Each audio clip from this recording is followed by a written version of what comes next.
જય શ્રી કૃષ્ણ, જય માતાજી. અંજુ શું કરો? હાલો યારાની તૈયારી કરું, બીજી તો શું કરું. જો મને 6 દિવસ થઈ ગયા. હા, ટાઈમ જતા વાર લાગે. 6 દિવસ થઈ ગયા. હમણાંની વાત એમ થાય કે બસ હજી આ આપણી વચ્ચે જ છે, કે ક્યાંય ગયા જ નથી. પણ હવે ભગવાન પાસે આપણું ન ચાલતું.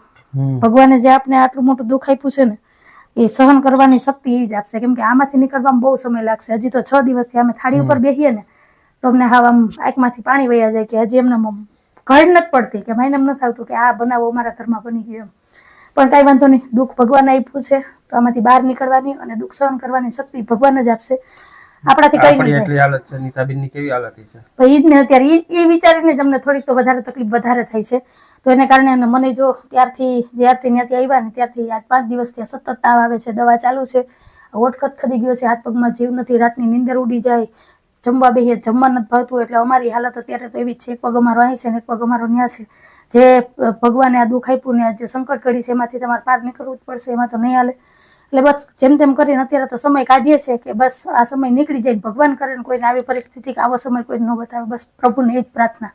બસ જાજી કઈ વાત નથી કરવી. જય શ્રી કૃષ્ણ, જય માતાજી.